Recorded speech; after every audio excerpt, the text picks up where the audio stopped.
আল্লাহ আমার রব, এই রবি আমার সব। দামে দামে তন মনে তারি অনুভব। তোমার দুনিয়াতে আমি যেদিকে তাকাই, অথই নিয়ামতে ডুবে আছি সবাই। পাক পাখালির গানে শুনি তসবি কলো রব, তসবি কলো রব। আল্লাহ আমার রব, এই রবি আমার সব। আসসালামু আলাইকুম প্রিয় দর্শক, আপনারা কেমন আছেন? সবাই ভালো থাকুন, সেটাই আমাদের একান্ত কামনা। শুরু হলে আনটেবে আয়োজিত এবং লাভ হলো নিবেদিত অনুষ্ঠান আপনার জিজ্ঞাসা। আপনাদের সাথে আছি আমি জয়নুল আবেদিন আজাদ। আর আপনাদের মনোজাগা প্রশ্নের জিজ্ঞাসার জবাব দিচ্ছেন বিশিষ্ট আলেম ডক্টর মোহাম্মদ সাইফুল্লাহ। আসসালামু আলাইকুম ওয়া রাহমাতুল্লাহি ওয়া বারাকাতুহু। প্রিয় দর্শক, চলুন তাহলে জিজ্ঞাসার জগতে। শুরুতে একটি ইমেল পাঠিয়েছেন সোহেল আহমেদ। লিখেছেন, কোনো কোম্পানির মূল ব্যবসা যদি হালাল হয় আর কোম্পানি যদি নিজেদের ফান্ড বৃদ্ধির জন্য ব্যাংক থেকে কিছু সুদভিত্তিক ঋণ নেয় বা নিজেদের অতিরিক্ত অর্থ সুদী ব্যাংকে জমা রাখে, তাহলে ওই কোম্পানির শেয়ার ক্রয় বিক্রয়ের মাধ্যমে মুনাফা হলে সেটা কি জায়েজ হবে, যা বছর শেষে লাভ গ্রহণ করা হয়? ধন্যবাদ এই ভাইকে। তিনি প্রশ্ন করেছেন যে কোনো কোম্পানির মূল ব্যবসা যেটি সেটি হালাল, বাকি কোম্পানির লেনদেনের মধ্যে কিছু হারাম লেনদেন রয়েছে বা সুদভিত্তিক কিছু লেনদেন রয়েছে। সুদভিত্তিক লেনদেনের আপনি যে প্রক্রিয়াটি উল্লেখ করেছেন সেটা হচ্ছে কোম্পানি তাদের ক্যাপিটাল বৃদ্ধি করার জন্য, মূলধন বৃদ্ধি করার জন্য তারা বিভিন্ন ব্যাংক থেকে সুদভিত্তিক লোন নিচ্ছেন। আবার নিজেদের ইনকামকে আর একটু বৃদ্ধি করার জন্য তারাও ওই সুদী ব্যাংকগুলোতে এটাকে লগ্নি বা যোগান দিচ্ছেন, অর্থ রাখছেন। তাহলে বোঝা গেল যে মূলত কোম্পানির এখানে ইনকামের মধ্যে একটা পার্সেন্টেজ সুদে রয়ে গিয়েছে আর একটা পার্সেন্টেজ হালাল রয়ে গিয়েছে। যেহেতু সন্দেহজনক রয়ে গিয়েছে, সেক্ষেত্রে এই ধরনের কোম্পানির শেয়ার ক্রয় করা জায়েজ নেই। কারণ হলো এখানে পরিপূর্ণরূপে হালাল জিনিসটা হয়নি, যেহেতু কোম্পানি মূলত সুদের সাথে দুই দিক থেকে লেনদেন করে যাচ্ছে। আর শুধুমাত্র ব্যবসাটি তাদের হালাল প্রক্রিয়া তারা ব্যবসাটি করতেছেন। যদি এখানে এমনটি হতো যে কোম্পানির কোনো লেনদেন সুদের সাথে সম্পৃক্ত নয়, কোম্পানির কোনো ব্যক্তি বা ডাইরেক্টরের যদি লেনদেন থাকে সেটা ভিন্ন কথা, কিন্তু কোম্পানি যদি পরিপূর্ণরূপে তার সুদের কোনো লেনদেন না থাকে, যেহেতু কোম্পানির আপনি শেয়ার কিনবেন, সুতরাং কোম্পানির শেয়ার কিনলে কোম্পানি যেহেতু সুদের হয়তো লেনদেন সেটা ক্যাপিটালের ক্ষেত্রে হতে পারে অথবা ইনভেস্টের ক্ষেত্রে হতে পারে, যে কোনো একটি ক্ষেত্রে যদি তাদের সুদের কোনো সম্পর্ক থেকে যায়, তাহলে এটি সরাসরি সুদের লেনদেন। আর এই সরাসরি সুদের লেনদেন থেকে আপনি যদি শেয়ার কিনে থাকেন, তাহলে আপনার এই শেয়ারটা বৈধ হবে না, হালাল হবে না, যেহেতু এটি সুদভিত্তিক একটি লেনদেন। তাই এখান থেকে বিরত থাকতে হবে। কিন্তু যদি এখানে এমন হতো, এই মাসালার মধ্যে ঠিক এমন হতো, যেমন কোম্পানির ডাইরেক্টরদের মধ্যে অনেকেই অন্য ব্যাংকের সাথে তাদের লেনদেন রয়েছে, কিন্তু এইখানে কোম্পানির সাথে কোনো ধরনের সুদের লেনদেন নেই। যদি এমনটি হয় থাকে, কোম্পানি কোনো সুদের সরাসরি কোনো সম্পর্ক কোম্পানির নেই, কিন্তু যে সমস্ত ডাইরেক্টররা আছেন তাদের হয়তো অন্য লেনদেন সুদে থাকতে পারে, সেক্ষেত্রে আপনার এই কোম্পানির আপনি শেয়ার কিনতে পারেন। শেয়ার কেনাটা আপনার জন্য বৈধ হতো, এতে কোনো অসুবিধা নেই, যেহেতু কোম্পানির প্রোডাক্টস যেগুলো আছে সেগুলো হালাল এবং কোম্পানির যে ব্যবসা মূল ব্যবসা সেটাও হালাল। আমরা খুবই গুরুত্বপূর্ণ বিষয়ে অবগত হলাম প্রিয় দর্শক। এবার আমাদের হাতে আরও একটি ইমেল পাঠিয়েছেন নীলুফার হোসাইন। এটি আপনার আগের ইমেল। আপনার একটি প্রশ্ন বাকি রয়ে গিয়েছিল। আপনি জানতে চেয়েছেন, যেখান থেকে তাওয়াফ শুরু এবং শেষ করে তার কাছাকাছি জায়গায় নারী ও পুরুষ একেবারে পাশাপাশি নামাজ পড়ছেন, এটা কতটুকু জায়েজ? না, পাশাপাশি নারী এবং পুরুষের সালাত আদায় করার বিধানটি বৈধ নয়, বরং নারীরা ভিন্নভাবে সালাত আদায় করবে, পুরুষরা ভিন্নভাবে আদায় করবে। কিন্তু দুর্ভাগ্যের বিষয় হচ্ছে এই যে এখানে আসলে আমাদের অনেকেরই জ্ঞান না থাকার কারণে, এই বিষয়গুলো সম্পর্কে সহি ধারণা না থাকার কারণে যেটা হচ্ছে সেটা হলো এই যে নারীরা ধাক্কাধাক্কি করে পুরুষদের সাথে এসে সালাতে দাঁড়িয়ে যাচ্ছেন। এগুলো জ্ঞানের অভাব। তিনি তাকে এই পাশাপাশি তাওয়াফ করছি, পাশাপাশি নামাজও পড়ি, জি মনে করছেন যে তাওয়াফ আপনার জন্য বৈধ, তাওয়াফ আপনি করতে পারেন, পাশাপাশি তাওয়াফ করতে কোনো নিষেধাজ্ঞা নেই, কিন্তু সলাত আদায় করতে গেলে আপনাকে অবশ্যই ভিন্নভাবে সলাত আদায় করতে হবে। আপনি সেখানে দেখবেন যে নারীদের সলাতের জন্য ভিন্ন জায়গা রয়েছে, ভিন্ন একটা মানে ডিস্টিংগুইশড সুনির্দিষ্ট জায়গা আছে, মানে যেটা মানে ইন্ডিকেট করা আছে যে এটা নারীদের সলাতের জন্য, এবং সেখানে দেখা যায় সবাই একসাথে সলাত আদায় করে থাকে। ওখানেই নারীরা সলাত আদায় করবে। নারীরা পুরুষদের সাথে ধাক্কাধাক্কি করে পুরুষদের কাতারে দাঁড়িয়ে সলাত আদায় করার বিধানটি শুদ্ধ নয়, এই কাজটি সহি নয়। কিন্তু যদি কোনো কারণে কোনো নারী সেখানে সলাত আদায় করেন, তার সলাত হয়ে যাবে, যেহেতু মানে এখানে মূলত একটা ওজর করার সময়, ব্যস্ততার সময় তাওয়াফের মধ্যে একটা ওজর রয়েছে। ওজরটা হচ্ছে সহজেই একটা জায়গায় যাওয়া যায় না, সামনে অনেক লোক থাকে, সেখানে মুভমেন্ট মানে স্বাভাবিক নয়, আর সেখানে মূলত স্থানের মানে ব্যাপক ব্যবস্থাপনার অভাব আছে। ফলে সেই ক্ষেত্রে মানে যেহেতু ওজর রয়েছে, এই ওজরের কারণে মূলত তার সলাত হয়ে যাবে, সলাত বাতিল হবে না, সলাত বাতিল হবে না। বাকি সলাতের ক্ষেত্রে মূলত বিধান জেনে, মানে নবী সাল্লাল্লাহু আলাইহি ওয়াসাল্লামের নির্দেশনা জেনে নারী পুরুষ সবাই সলাত আদায় করবে, নারীরা ধাক্কাধাক্কি করবে পুরুষদের সাথে সলাতের ক্ষেত্রে, এটি নবী সাল্লাল্লাহু আলাইহি ওয়াসাল্লামের নির্দেশনা এর পরিপন্থী, এটি আমাদেরকে লক্ষ্য রাখতে হবে। তাহলে এক্ষেত্রে নারীদের ব্যক্তিগত ব্যবস্থাপনার দিক থাকা দরকার। যখন তাওয়াফ করছেন, নামাজের ওয়াক্ত তখন হবে, এর আগে একটু সময় নিয়ে তারা নির্দিষ্ট জায়গা যাওয়ার যে চেষ্টা করেন, তাহলে সেটা উত্তম হয় বলে কোনো সন্দেহ নেই। তিনি যদি আগে থেকে সেটা চিন্তা করেন তাহলে তার জন্য সবচেয়ে সহজ হবে। অনেক সময় দেখা যায় যে তিনি তাওয়াফের মধ্যে মগ্ন আছেন, মানে সলাতের সময় খেয়াল নেই, সলাতের সময় খেয়াল নেই, শেষ পর্যন্ত সলাত আদায় করতে পারেন না, মানে এই ধরনের একটা অবস্থা তৈরি হয়ে যায়। অনেক ভিড় থাকার কারণে এই ধরনের ঘটনাও ঘটতে পারে, এবং এই ধরনের ঘটনা অনেকবার ঘটেছে, মানে আমি নিজেও জানি ব্যক্তিগতভাবে ঘটেছে। যাই হোক, মানে সেক্ষেত্রে মূলত আগে থেকেই মানে চিন্তা করে, ব্যক্তিগতভাবে আগে থেকে চিন্তা করে যে আমি সলাতের সময় হয়ে যাচ্ছে, কিভাবে সলাতটা আদায় করব, কোথায় গিয়ে সলাতটা আদায় করব। এবং আলহামদুলিল্লাহ এখন বিশেষ করে মাতাফ যেটা রয়েছে, তাওয়াফের জায়গাটা, মানে যেখানে তাওয়াফ করা হয়ে থাকে, এটা এখন আলহামদুলিল্লাহ আল্লাহর মেহেরবানিতে অনেক স্প্রেড হয়েছে, অনেক সম্প্রসারিত হয়েছে, অনেক প্রশস্ত হয়েছে, যেখানে মূলত আল্লাহর মেহেরবানিতে অনেকেই তাওয়াফ করতে পারে, এবং তাওয়াফ করার পরেও দেখা যাচ্ছে যে স্পেস খালি আছে যেখানে সলাত আদায় করা যায়। এটা আল্লাহ রাব্বুল আলামিনের মেহেরবানি, এবং এর জন্য সৌদি সরকার যে প্রচেষ্টা চালিয়েছেন তাদের প্রশংসা করা তাদের ব্যবস্থাপনার জন্য আমরা জানলাম। প্রিয় দর্শক, এবার আমাদের হাতে আরও একটি ইমেল, এটি পাঠিয়েছেন মাসুম বিল্লাহ, বাগেরহাট, খুলনা থেকে। লিখেছেন, কোনো ব্যক্তি কোরআনের হিফজ করে তা ভুলে গেলে কি কোনো শাস্তি হবে? প্রথম কথা হচ্ছে, আল্লাহ সুবহানাহু ওয়া তাআলা কোরআনে কারীমের মধ্যে বলেছেন, সূরা আল বাকারার একেবারে শেষ আয়াত 286 নম্বর আয়াতের মধ্যে বলেছেন, রব্বানা লা তুআখিযনা ইন নাসিনা আও আখতানা। হে আমাদের রব, লা তুআখিযনা, আপনি আমাদেরকে পাকড়াও করবেন না। পাকড়াও করবেন না বলতে এখানে কেউ আয়াতের তাফসীরের মধ্যে উল্লেখ করেছেন, লা তুআকিবনা, আমাদেরকে শাস্তি দেবেন না। ইন নাসিনা, যদি আমরা ভুলে যাই। তাহলে বোঝা গেল যে এই আয়াত থেকে সমস্ত আহলুত তাফসীর, মুফাসসিরিন কেরাম কথা বলেছেন, যদি কোনো কারণে কোনো ব্যক্তি ভুলে যান, বিস্মৃত হয়ে যান, ভুলে যাওয়া বলতে এখানে বিস্মৃত হয়, মানে ভুল দুই ধরনের, একটা হচ্ছে কাজের মধ্যে ভুল করা, এটাকে খাতা বলা হয় থাকে, আর একটা হলে মানে স্মৃতিপট থেকে হারিয়ে যাওয়া, এটা হচ্ছে বিস্মৃত হওয়া, এটা হলো ভুল। এই ধরনের ভুল মানে যদি কেউ এভাবে কোরআন কারীম হিফজ করার পরে ভুলে যান, সেটা নিসিয়ানের মধ্যে অন্তর্ভুক্ত হবে। আর এটা আল্লাহ রাব্বুল আলামিন আল্লাহর বান্দাদেরকে এর জন্য পাকড়াও করবেন না। এই আয়াত থেকে বোঝা যাচ্ছে তাদেরকে আল্লাহ রাব্বুল আলামিন পাকড়াও করবেন না।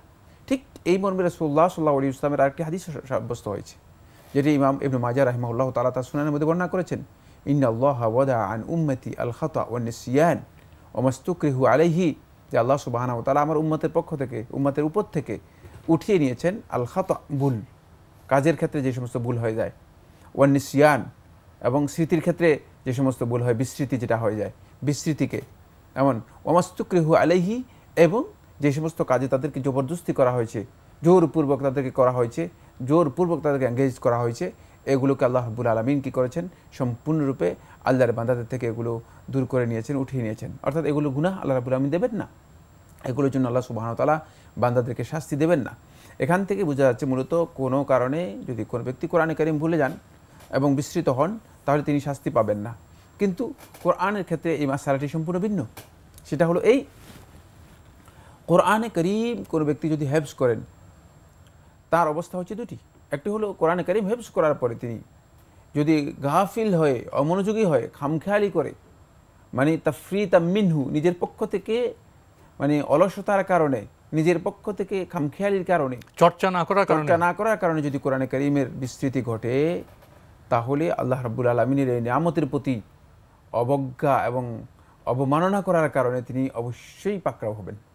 যদিও ভুলে গিয়েছেন, অবশ্যই পাকড়াও হবেন, গুনাহগার হবেন, এবং কিয়ামতের দিন নয় বরং কবর থেকে তার শাস্তি শুরু হবে।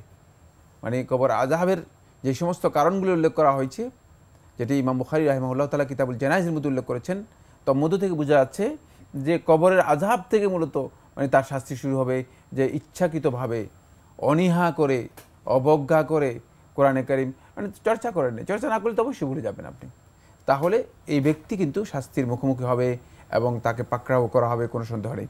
কিন্তু কোনো ব্যক্তি স্মৃতির কারণে, অসুস্থতার কারণে বা বয়সের কারণে ভুলে গিয়েছেন, তাকে আল্লাহ রাব্বুল আলামিন পাকড়াও করবেন না এবং তিনি এর জন্য গুনাহগার হবেন না। আমরা খুবই গুরুত্বপূর্ণ বিষয় অবগত হলাম। আল্লাহ আমার রব, এই রবি আমার সব। আল্লাহ আমার রব, এই রবি আমার সব। ভাই মাসুম বিল্লাহ, আপনার ইমেল পড়ছিলাম, আপনি আরও একটি প্রশ্ন করেছেন। একজন আলেম বলেছেন যে আমার নাম মাসুম, এই মাসুম শব্দটি নবীদের সিফাত, তাই এই নাম রাখা ঠিক নয়। তিনি আমাকে নাম পরিবর্তন করতে বলেছেন, এ ব্যাপারে বিস্তারিত জানতে চাই। ধন্যবাদ। এই ভাইয়ের নাম মাসুম নয়, উনি বলতেছেন মাসুম বিল্লাহ বলছেন না? মাসুম বিল্লাহ। মাসুম বিল্লাহ যদি হয়ে থাকে তাহলে মানে এই নামটি পরিবর্তন করার প্রয়োজন নেই। মাসুম বিল্লাহ বলতে বোঝানো হয়েছে যে মানে আল্লাহর সাথে মানে যার মানে নিজেকে মানে সম্পৃক্ত করেছেন, মানে কোনো বান্দা মানে যদি নিজেকে আল্লাহ রাব্বুল আলামিনের সাথে সম্পৃক্ত করেন, তিনি হচ্ছেন মাসুম বিল্লাহ। কিন্তু ইবাদতের মাধ্যমে তো যুক্ত হয়েছি আমরা, ইবাদতের মাধ্যমে আমরা আল্লাহর বান্দা হিসেবে যুক্ত হয়েছি। এবং এই নামটি যে আলেম বা যে বন্ধু বলেছেন, তিনি মূলত মানে এর অর্থ সম্পর্কে সঠিক জ্ঞান না থাকার কারণে তিনি হয়তো স্পষ্ট করতে পারেননি। কারণ বিল্লাহ বা এর মাধ্যমে যেই মানে তাআল্লুকটা তৈরি হয়েছে, এই তাআল্লুকটার কারণে অর্থের চেঞ্জ হয়ে গেছে।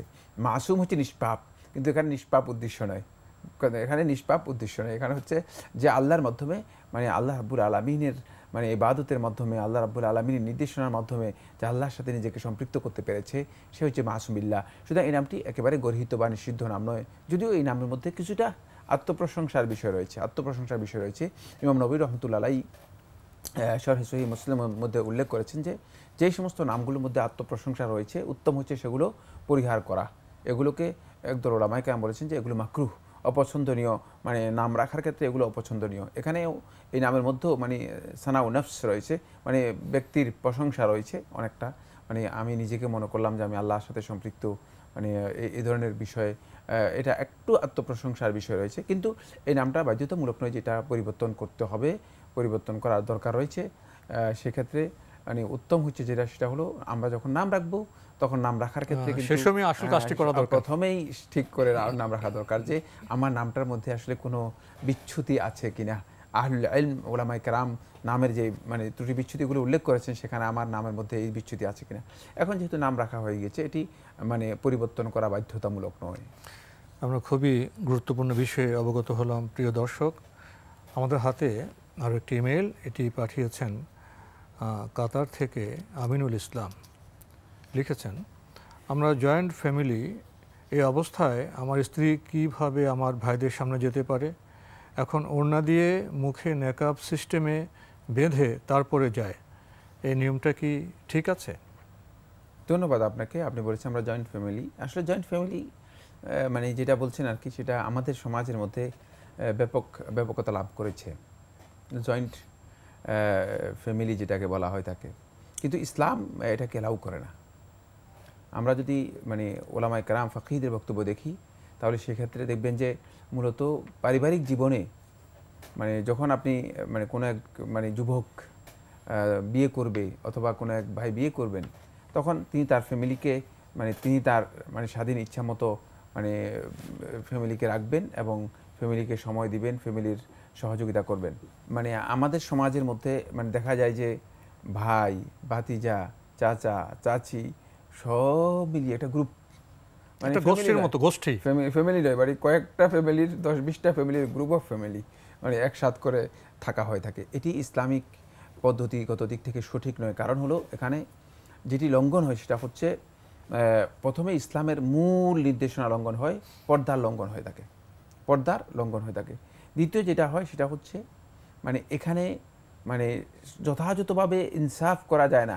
অনেক সময় দেখা যায় যে মানে ঘরের বড় বউ তিনি কাজ করে খেটে মনে হয় যেন মানে কাজের বুয়ার চেয়েও কষ্ট করে যাচ্ছেন, আর বাকি দুই একজন আছে তারা মানে শুধুমাত্র আরাম করে যাচ্ছেন, মানে অন্যদের উপর জুলুম করা হচ্ছে। আবার খাবার বন্টনের ক্ষেত্রে সমস্যা দেখা যায়। হ্যাঁ, তারপর 3 নম্বরে আমি আসতেছি, সেটাই বলছিলাম। দেখা গেল যে যারা পরে খান, যারা আগে খেয়েছেন তারা মানে পাতিলের খানা শেষ হয়ে গিয়েছে, পরে যারা খাচ্ছেন তারা শুধুমাত্র মানে অনেকটা জল দিয়ে টল দিয়ে কোনো রকম জীবন মানে খাচ্ছেন, সেখানে সুন্দর সুষম বন্টন হয় না। 3 নম্বর যেটা সেটা হচ্ছে প্রত্যেকটা ফ্যামিলির একটা প্রাইভেসি রয়েছে, প্রত্যেকটা ফ্যামিলির একটা সুনির্দিষ্ট মানে খুব গুরুত্বপূর্ণ একটা মানে ব্যক্তিগত বিষয় রয়ে গেছে। যেখানে ব্যক্তিগত বিষয়টি রয়েছে সেক্ষেত্রে দেখা যায় যে ফ্যামিলির ওই ব্যক্তিগত বিষয়টি মানে দারুণভাবে উপেক্ষিত হয়, দারুণভাবে নষ্ট হয়, ব্যক্তিগত হক পর্যন্ত নষ্ট হয়। মানে আমরা মনে হয় স্পষ্ট করে বুঝাতে পেরেছি যে ব্যক্তিগত হক পর্যন্ত নষ্ট হয়ে থাকে, যেটি ইসলামী শরিয়া কোনোভাবেই অ্যালাউ করে না। এই জন্য মূলত এই জয়েন্ট ফ্যামিলি যে বক্তব্যটি দিয়েছেন আপনি, এই বক্তব্যের সাথে আমি স্পষ্ট করে বলতে চাই এটি জায়েজ নেই, এটি জায়েজ নেই। এই মাসআলার আলোচনার মধ্যে আমি গুরুত্বপূর্ণ কয়েকটি কথা আলোচনা করতে চাই, যেহেতু মাসআলাটি খুবই গুরুত্বপূর্ণ, সবার জানা থাকা দরকার। যদিও এখানে প্রশ্ন আসে নাই, কিন্তু এটি খুব গুরুত্বপূর্ণ বিষয়। সেটা হলো এই মানে শুধুমাত্র স্বামী তার ভাই ভাতিজা আত্মীয় স্বজন চাচা চাচি তো দূরের কথা, মানে অন্যদের ফ্যামিলি তো দূরের কথা, তার ঘরের মধ্যে তিনি তার পিতামাতা এর সাথে তার স্ত্রীকে রাখবেন কিনা, মানে স্ত্রীকে পিতামাতার সাথে রাখবেন কিনা, এই মাসআলার মধ্যে আলেমদের দুটি অভিমত রয়েছে। ইমাম আহমদ ইবনে হাম্বল রহমতুল্লাহ, ইমাম শাফি রহমতুল্লাহ, ইমাম আবু হানিফা রহমতুল্লাহ বলেছেন যে না, পিতামাতাকে রাখবেন না। পিতামাতার মানে প্রাইভেসি অনুযায়ী, পিতামাতার হক অনুযায়ী তাদেরকে সহযোগিতা করবেন, তাদেরকে তাদের স্থানে রাখবেন। কিন্তু যেহেতু এখানে স্ত্রীর হক এবং ব্যক্তিগত কিছু বিষয় রয়ে গিয়েছে, সুতরাং স্ত্রীকে এর জন্য আলাদা তাকে রাখবেন। এটা হলো 3 জন ইমামের বক্তব্য এবং 3টি মাযহাবের মূল বক্তব্য। ইমাম মালিক রহমতুল্লাহ আলাইহি শুধুমাত্র একটু ইখতিলাফ করেছেন। ইখতিলাফটা কি? ইমাম মালিক রহমতুল্লাহ বলেছেন যদি স্ত্রী এমন পরিবারের থেকে হয়, মানে যেই পরিবারের মানে স্ট্যাটাসটা লো স্ট্যাটাসে হয়, তাহলে পিতামাতাকে সাথে রাখা জায়েজ রয়েছে। আর যদি স্ত্রী শরীফ খানদানের হয়, মানে স্ট্যাটাস মানে হাই স্ট্যাটাস হয়, তাহলে পিতামাতাকে সাথে রাখা জায়েজ নেই। কারণ হলো তাহলে স্ত্রীর যে প্রাইভেসি রয়েছে, ব্যক্তিগত যে সমস্ত বিষয়গুলো রয়েছে সেগুলো মানে নষ্ট হতে পারে, ব্যক্তিগত হক নষ্ট হতে পারে।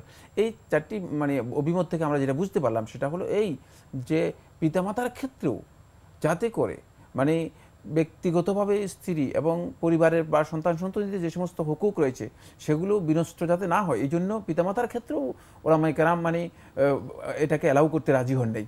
সেক্ষেত্রে আপনি ভাই ভাতিজা, ভাইয়ের স্ত্রী, তারপরে চাচা চাচি, এত বিশাল ফ্যামিলি করা, এটাকে জয়েন্ট ফ্যামিলি হিসেবে নাম দেয়া, এই কাজটি মূলত ইসলামী শরিয়াতে অ্যালাউ নয়। কিন্তু তারপরেও আমাদের সমাজের মধ্যে আছে, আমাদেরকে এটাই মেনে নিতে হবে। সমাজের মধ্যে যেটা আছে এটাকে মেনে নিতে হবে। সেক্ষেত্রে মেনে নেওয়ার ক্ষেত্রে যেটা বিধান সেটা হলো এই যে মেনে নেওয়ার ক্ষেত্রে অবশ্যই ইসলামী পর্দা মানে আপনাকে মেনটেন করতে হবে, মানে যাতে করে কোনোভাবে পর্দা লঙ্ঘিত না হয়। সেক্ষেত্রে আপনার স্ত্রী মানে যথাযথভাবে তিনি চেষ্টা করবেন মানে শালীন পোশাক পরে মানে পর্দা করে তাদের সামনে যদি যাওয়ার প্রয়োজন হয় তাদের সামনে যাওয়া, তাদের সাথে কথাবার্তা বলা। তবে তাকে এমন বিষয়ে জোর করা যাবে না, বাধ্য করা যাবে না যেটি তিনি ব্যক্তিগতভাবে অপছন্দ করেন অথবা ব্যক্তিগতভাবে যে কাজটি তার জন্য করা উচিত নয়। মানে আপনি মানে পারিবারিক স্বার্থে মনে করলেন যে মানে আসেন যে আমার চাচার কাছে যান, চাচার খেদমত করেন। অনেকে দেখা যায় যে মানে মানে উদার হয়ে যায়, উদার হতে গিয়ে শেষ পর্যন্ত এমন অবস্থায় চলে যায় যে সীমা লঙ্ঘন করে ফেলেন। হ্যাঁ, মনে হচ্ছে যেন মানে চাচার খেদমত করতে হবে, ভাতিজার খেদমত করতে হবে ইত্যাদি ইত্যাদি, মানে এমন পর্যায়ে চলে যান যেটি ইসলাম কোনোভাবেই অ্যালাউ করে না। সেক্ষেত্রে আমি বলেছি যেহেতু আমাদের মানে কিছু লিমিটেশন আছে, সীমাবদ্ধতা আছে, সেই সীমাবদ্ধতাকে সামনে রেখে যেহেতু জয়েন্ট ফ্যামিলি আমাদেরকে জীবনযাপন করতে হবে, সেক্ষেত্রে মানে যথাসম্ভব চেষ্টা করা, পর্দা মেনটেন করা এবং সকলের হুকুক যাতে করে মানে সেখানে যথাযথভাবে মেনটেন করা যায়, আদায় করা যায়, সেদিকে ভালোভাবে লক্ষ্য রাখা এটি অপরিহার্য।